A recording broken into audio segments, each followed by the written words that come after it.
Hello అందరికీ, ఇంట్లో ఉన్న ఇంగ్రీడియంట్స్తో సింపుల్గా శాండ్విచ్ ఎలా ప్రిపేర్ చేసుకోవాలో చూసేద్దాం రండి. ఫస్ట్ మనకి శాండ్విచ్ బ్రెడ్ బయట దొరుకుతుంది అనమాట, బేకరీ షాప్లో. సో అది తీసుకోండి. మీకు ఎలా తెలుస్తుంది అంటే మందంగా ఉండి పెద్దగా ఉంటుంది నార్మల్ బ్రెడ్ కన్నా. సో మీకు అక్కడ అర్థమైపోతుంది. దాన్ని లైట్గా రోస్ట్ చేసుకోండి, ఆయిల్ ఆర్ గీ బటర్ ఏమీ లేకుండా. వేసుకునే వాళ్ళు వేసుకోవచ్చు. సో వేరే దానికైతే నేను అలా యూజ్ చేస్తాను. దీంట్లో ఆయిల్ లెస్ అనమాట. అటు ఇటు వేపుకుంటూ ఉండండి. జస్ట్ లైట్ దోరగా వేపుకుంటే సరిపోతుంది అనమాట. అది వేపేసుకున్న తర్వాత ఈలోపు మన దగ్గర 2 ఇంగ్రీడియంట్స్ ఉన్నా సరిపోతుందండి.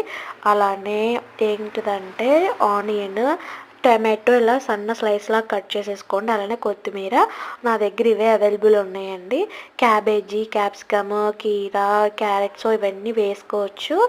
సో నేను అక్కడికి ఒకటేమో సాస్ వేస్ట్ చేశాను, ఒకటేమో సాస్ లేకుండా చేశాను అనమాట. ఇది సాస్ లేకుండా ఇవన్నీ ఇంగ్రీడియంట్స్ ఉల్లిపాయ, టమాటో, కొత్తిమీర వేసి లైట్గా మిరియాల పొడి చల్లేసుకొని పైన ఇంకో స్లైస్ బ్రెడ్ పెట్టుకొని హాఫ్కి కట్ చేసుకోండి.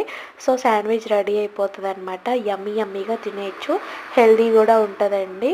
So morning breakfast and evening snacks 2 విధాలుగా పెట్టచ్చు. నేను పిల్లలకైతే పెడతాను. అలానే ఎగ్ శాండ్విచ్ కూడా చేయొచ్చు అండి. నేను ముందు వీడియోస్లో మీకు పెడతాను. నచ్చితే షేర్ చేయండి, లైక్ చేయండి.